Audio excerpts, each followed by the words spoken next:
Here comes the poor farmer's country bumpkin. When you think of a wedding, you imagine the couple wrapped in happiness, surrounded by family, friends, and loved ones, spending precious time together. Never would I have thought that I'd hear such demeaning words about my parents at such a beautiful occasion. Just being invited to attend my daughter's wedding, why should they be subjected to such cruel words? Right after, my usually quiet father said, "Let's go home." Yes. That one phrase seemed to set everything in motion. Both Emily and her husband would come to regret the words they carelessly uttered. I always said to take responsibility for your own words, and this truly applies to them. Being elite or whatever, it's useless if you forget what's important. People who don't understand the importance of gratitude need to be taught that there are consequences for such behavior. I'm Hannah Bongard, and I just turned 28 this spring. I live in what you'd call a regional city. I think I lead a convenient life. Most things are accessible by car, and most of my friends live nearby. I never found living in my hometown inconvenient. I'm not into flashy lifestyles, so it's just right for me. Since the field I wanted to study was available at a local college, I commuted from home. After graduating, I was hired by a local specialty food company and still live with my parents. I work hard on weekdays and enjoy shopping with friends or my mom on days off. It's not glamorous, but I find fulfillment in these days. I have an older sister, Emily, who has always been the opposite of me, so we haven't gotten along since we were young. Emily has always been interested in fashion. I could tell even as a kid that she was fascinated by the trend-setting lifestyle of New York. She filled her life with her own style and fashion, always enjoying her outfit of the day. I think she was one of those popular girls in school. Always flamboyant, surrounded by friends, enjoying fashion and makeup, I used to think Emily was amazing. I had no interest in fashion, preferring to enjoy my beloved books and daily studies. Meanwhile, Emily was the type who didn't care much for studies and was always focused on fashion. It's strange how different sisters can be, but I guess that's just how it is. I never thought much about our differences. But Emily seemed to feel ashamed of being related to plain me. She often made sarcastic remarks. An incident from our high school days still haunts me. One day, I brought Emily her forgotten lunchbox to her classroom. When I called her name, I saw her in the center of a loud group of boys and girls. "Hey sis, you forgot your lunchbox, so I brought it for you." Emily looked at me with an expression I'd never seen before and came over, glaring at me from the doorway. Snatching the lunchbox from my hand, she whispered something unbelievable. "Don't talk to me outside like I'm your sister. It'd be embarrassing if people knew you're my sister. Just bringing a forgotten item, and you say that." Then she raised her voice, waving the lunchbox, and returned to her group. "I guess I left my lunch at the bike racks. Some underclassmen found it and brought it to me." Laughing loudly, she intentionally let go of the lunchbox, making a loud crash. "My parents said I don't need to bring lunch, but they made this boring one anyway. Can't eat this, let's go to the cafeteria." Emily just walked off with her friends to the cafeteria, leaving behind the lunchbox. Despite our mom waking up early to make it along with mine, that lunchbox was just left lying there on the classroom floor, discarded. All I could do was stand there and stare at it. Since that incident, I've been keeping my distance from Emily. We don't really fight, but we don't chat much either. To me, it's just senseless and unbelievable to treat a lunch made with such care so carelessly, wasting it. But Emily doesn't seem to think so. If we can't understand each other, it's better to keep some distance. Emily often talked about wanting to go to New York, so after high school, she went off to a college there. Not that she had something she wanted to study in New York. I can't stand the idea of spending my college years in such a backwater. I'm finally a college girl, I want to enjoy fashion and social clubs, you know? It seemed like she just wanted an excuse to leave this area and our home. She chose her college based on the fancy name of the department and quickly moved out. After slacking off for 4 years, she joined the workforce, but people's true nature doesn't change after college. In fact, I feel like she's gotten worse. After college, she drifted apart from her friends and seemed to have no one to vent her work frustrations to. She started calling me more often, as if begging for someone to listen to her complaints. The things she talks about are so unbelievable, they give me a headache. Listen to this. My boss has no eye for talent, it's so annoying. Calling in the middle of the night, what's up? It's just awful. The report I spent 5 days on? He won't use it. Trying to calm down a loudly complaining Emily on the phone, I listened to her rant. He won't use it? Did something happen? He said the format wasn't right, but come on. If it's not the right format, why not just redo it as instructed? But I don't really get it. More importantly, isn't it terrible that he won't use it even though I worked so hard? I understand that the end result is what matters, even if it took days to complete a task. But Emily just doesn't get it. She sees herself as a victim of a terrible boss who doesn't appreciate her hard work. Dealing with her woe is me attitude is just too much for me. I was getting fed up with her constant complaining when she dropped a bombshell. By the way, I'm quitting my job next month to get married. I'm bringing my fiancé home to meet the family soon. I was shocked in so many ways, my voice came out weird. The sudden decision to quit her job was surprising enough, let alone her getting married. I know all about Emily's ex-boyfriends, and she's dated all kinds of guys. Lately, she's been saying over the phone that she's definitely going to marry Rich, but honestly, I can't imagine who she'd end up marrying. You're quitting your job. And getting married? Yeah, I mean, I work hard, but my boss nitpicks about tiny mistakes and formatting issues. I just can't deal with it anymore. Wanna know about my fiancé? What's he like? You always said you wanted to marry a wealthy, handsome guy. Actually, he's a banker in New York, 5 years older than me. He's in sales and really good at it, so he has to travel for work a lot. I was at a loss for words, stunned on the phone. Oh, that's good for you. Talking to Dad and Mom about it is such a hassle, just pass the message for me. We'll set up a day to meet. Emily has always had this bad habit of dumping everything on me just because it's a hassle for her. I've given up on thinking she'll change at this age. I told my parents about Emily's message and that she wanted us to set a date to meet her fiancé. Looks like we can set it for Sunday afternoon in 2 weeks, around 3 p.m. Is that okay? Sunday's fine. I'll let him know. But on the promised Sunday, even when the afternoon rolled around, there was no sign of Emily and her fiancé. There was no reply to my messages, and I had no idea where they were or what they were doing. Wonder what's going on? They don't show up or call on such an important day. 2 hours of waiting and worrying if they'd gotten into an accident. The doorbell finally rang. Next to Emily was a tall man who introduced himself as Ryder Johnson. He had the refreshing smile of a salesman, a slender build, and smart movements. I found myself staring at him. He looked like someone straight out of a movie. Sorry for the delay. Got held up at a client meeting. Ryder's always busy with work, remember? Anyway, come in. Hannah, make some coffee and snacks for him. Actually, I just had coffee at the client's. I try to limit myself to 1 cup a day to avoid too much caffeine. Ryder looked around, sniffing disdainfully, making me feel a slight irritation towards him. Oh, really? Then I'll make decaf coffee. Were you the sister? I heard you work.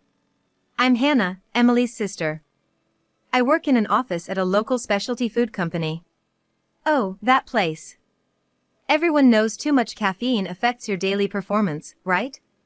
But as the conversation went on, I started noticing something odd about this man.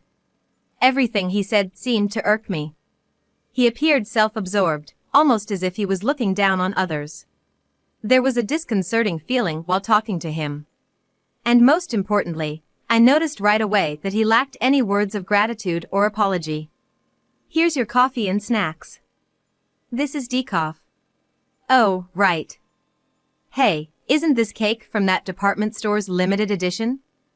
The cream doesn't have much depth to it, kinda mediocre. Really? You think so too? Ryder, you have such a good taste. Well, I've been treated to a lot by clients, so I naturally pick up on these things. A cake deserves better cream, you know, something with more richness and depth. Emily and Ryder, with their fussy taste and know-it-all attitude, didn't even apologize for being late. They complained about the cake and coffee served. Frankly, I found Ryder's behavior quite rude. Even if he didn't like it, would anyone really complain so blatantly in front of others? But it was clear he was more impolite than I had imagined.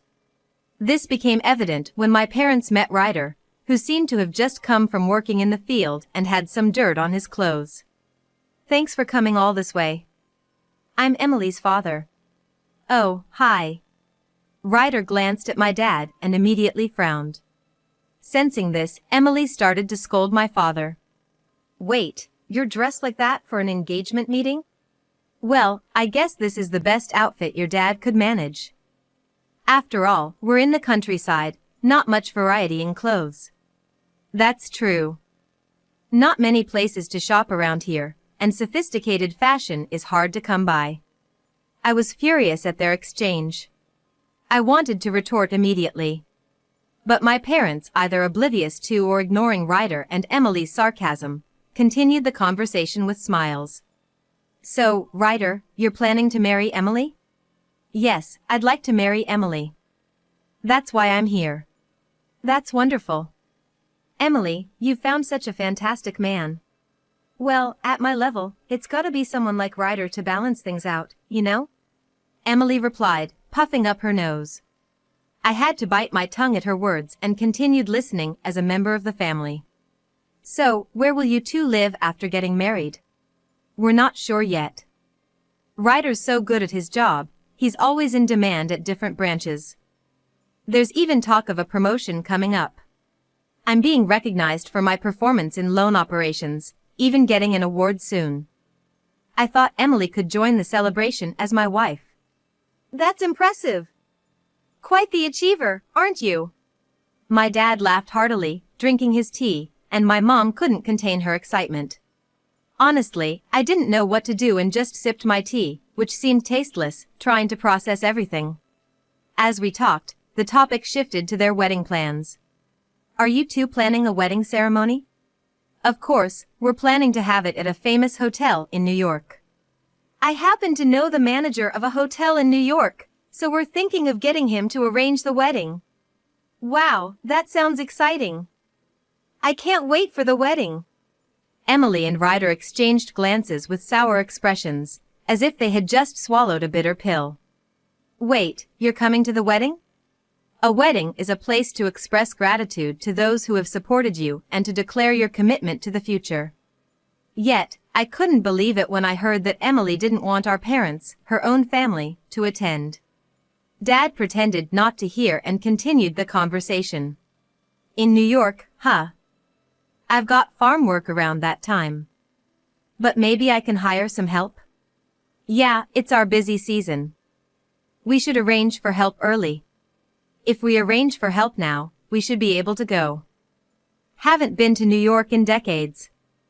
Maybe stay for a couple of nights? Mom and Dad were excitedly discussing it, but Emily cut them off. No, you don't have to come. Not come? Why? Well, Hannah told me Dad hurt his back doing farm work. Emily's gaze darted around nervously. Yeah, but it's a wedding, after all. Besides, Ryder's parents have already passed away due to illness and accidents, so it would really bother him. Mom covered her mouth in surprise, unable to hide her shock. I didn't know that. Sorry, Ryder. But we'd still like to see our daughter's big day. Emily jumped at the opportunity to speak up. How about live streaming the wedding? You can watch it in real time from home. I'd prefer to be there in person, but considering Ryder's feelings, watching from home would be okay, right Dad? Yeah, I guess. Then Emily turned to me with a surprising request. So, Hannah, I want you to set up the live stream. You've always been good with computers, you can handle it, right? Me? Set up the live stream for your wedding? Think of it as helping your sister who's done so much for you.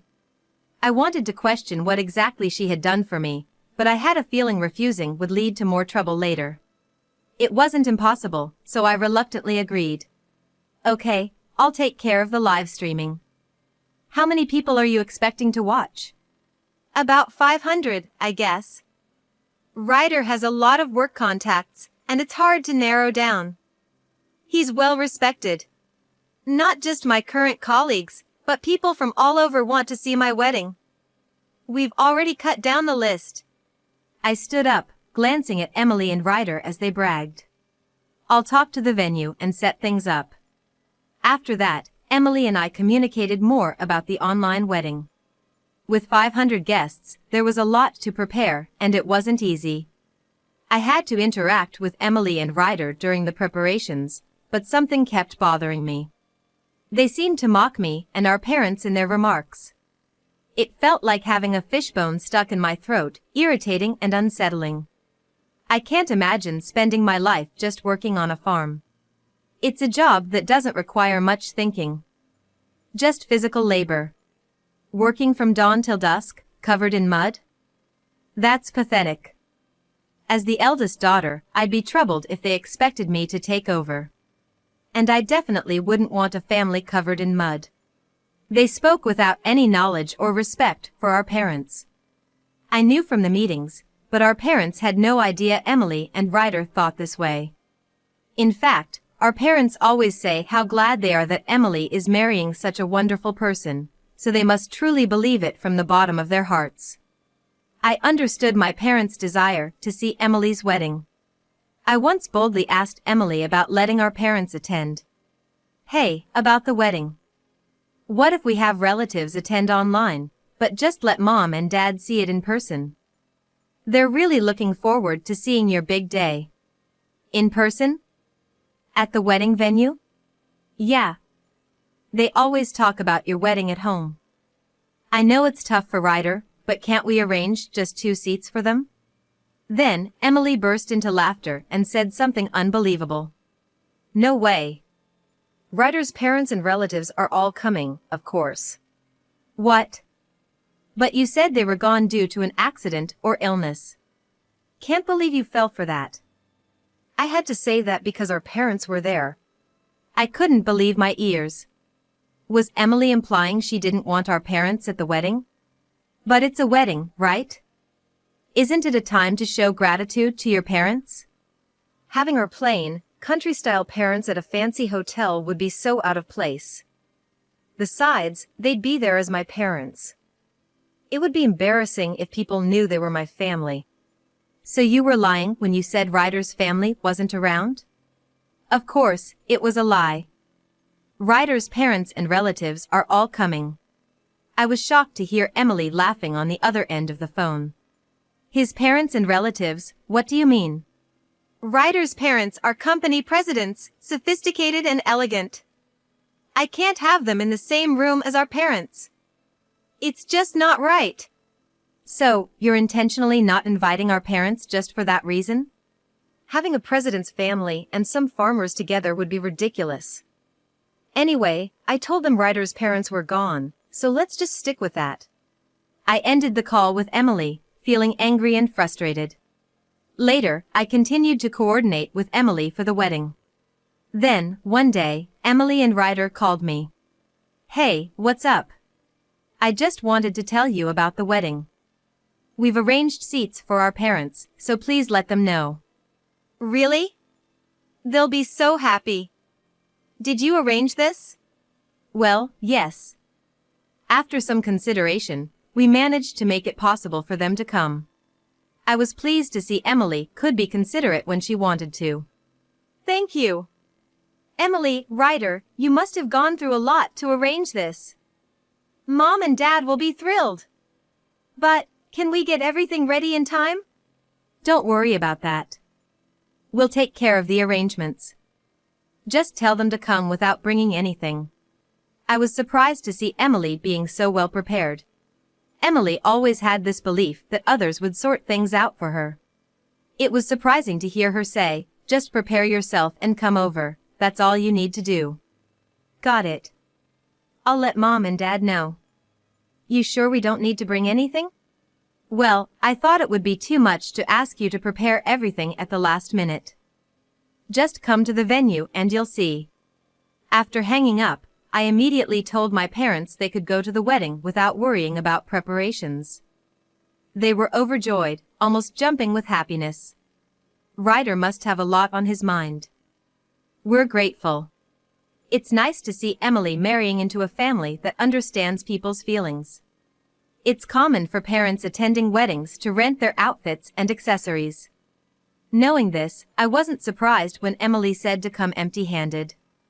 I guess they'll wear rented tuxedos and formal dresses at the venue.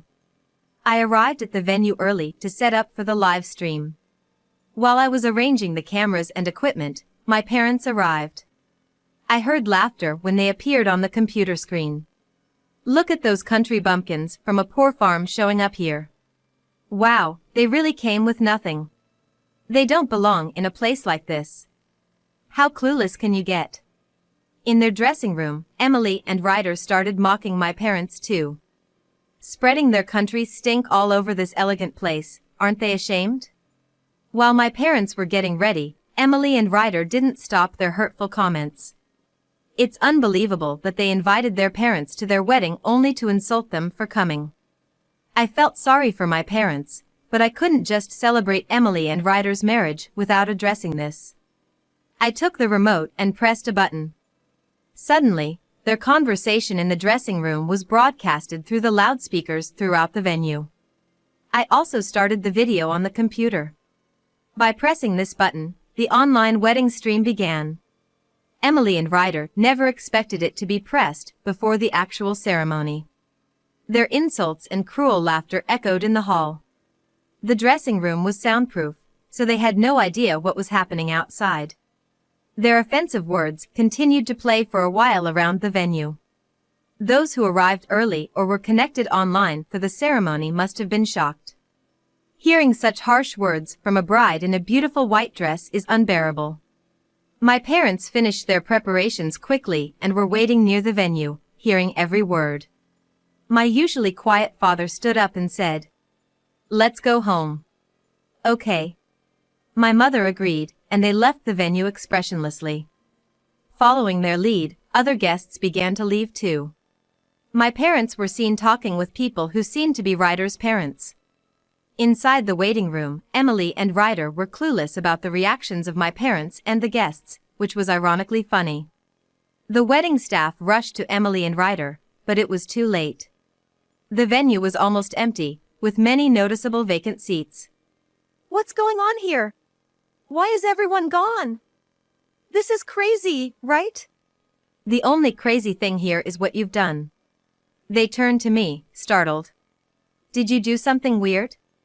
Emily muttered timidly, to which I responded firmly. Isn't it your own actions that caused this? Emily looked shocked. Do you realize how your parents felt about this day? Are you saying this is my fault?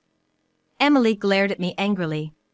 Ryder, noticing the commotion, came running over. Can you believe almost everyone left? How could this happen? Ryder, you're supposed to be well respected, right? Is this the respect you've earned? Only a few people remained in the venue, looking uncomfortable and restless. Even the few people who remained at the wedding seemed uncomfortable, clearly restless from a distance. They looked like they didn't know what to do, which honestly made me feel a bit sorry for them, but it couldn't be helped. Oh, by the way, there's someone I wanted Ryder to meet. Would you mind? I said, calling over a woman. Who is this? You wouldn't know her, Emily. She's Ryder's girlfriend. What? I didn't know about this. Why are you here? Ryder appeared to be shaking and looked as if he didn't understand what was happening. Did you know Dad owns a small office building downtown? Well, sure, the one near the station, right? That's the one. He goes there sometimes to share the vegetables we grow on the farm. He got to talking with some of the workers there, and that's how he found out. Emily looked at me, her face saying she didn't understand what was going on. A woman Dad often chats with casually showed her phone once, and her lock screen had a man who looked just like Ryder, so Dad asked her about it. What? A lock screen picture of Ryder, what does that mean? When Dad asked, she said the man in the picture with her was her boyfriend. That's ridiculous, believing in such a soap opera story. How gullible can you get? I sighed. Dad didn't think it was actually Ryder either. But when he told the woman about Emily and Ryder's wedding plans, she said I thought so. That's when he decided to check it out himself. The woman, claimed to be Ryder's girlfriend, seemed lost for words and left the venue in tears. What do you mean? Were you seeing someone else too? I thought you only loved me. No, it's not like that. She was just a fling, you are the real deal, right? That's not the point. Stop joking around. Then, I decided to reveal the biggest twist. You guys seem to be fighting right after getting married, but remember, the camera is still rolling. What do you mean? Well, you know what Ryder said. He has many acquaintances and wanted many people to watch the wedding online. You can't just stop the online camera midway. Ryder's face turned pale as he realized what I meant. Does this mean this whole conversation has been broadcasted? Looks like it. Normally, no one expects a wedding to turn into such an embarrassing spectacle. Ryder's expression stiffened and he grew increasingly pale. What do we do? This is bad. What's so bad about it? Emily asked, not understanding the severity of the situation. I decided to explain it to her. This online wedding, people from Ryder's work are watching, right? Including people from his next transfer location? No way. Yes, exactly. He was looking forward to showing off to his colleagues and getting a promotion at his new position. Nobody expected someone up for a promotion to cause such a scandal. Ryder turned pale and finally collapsed to his knees. After that, things went downhill for Emily and Ryder. Emily, who had thought she was marrying an elite banker and the son of a major company's CEO, was devastated when the truth unfolded. Emily was deeply shaken because she had firmly believed that Ryder was an elite banker and his family owned a prestigious corporation. However, it turned out that Ryder's father was just the owner of a small company located in one of the office buildings my father owns in the city. This revelation came to light when they attended the wedding, saw the seating chart, and recognized his father's face. In the venue, while my parents were about to leave, the man desperately apologizing was actually Ryder's father. Despite having already submitted their marriage certificate, Emily and Ryder couldn't call off the marriage and had to continue their married life, albeit reluctantly. Ryder's promotion at his new job was also jeopardized, becoming the guy who embarrassed himself at his wedding. Having their private insults and Ryder's affair exposed at the wedding was undoubtedly humiliating. Nevertheless, Ryder had no choice but to stick with his current job at the bank, now being treated like an outcast. His sales performance plummeted, and the wedding fiasco became a widely known tale. Moreover, someone recorded the guests leaving the wedding one by one, and this footage became a famous wedding mishap video online. Emily and Ryder, who never expected to become infamous in such a way, are now living covertly, wearing off-season masks and sunglasses when walking through the streets. As for me, I continue to live my days in my hometown. There's no glitz or glamour, but I still get my work done and enjoy shopping and reading on weekends.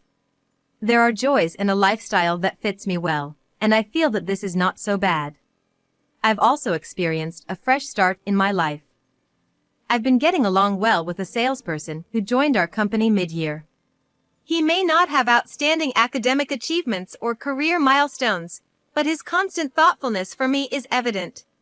Meeting a man with kindness like sunshine, I am now savoring my own happiness.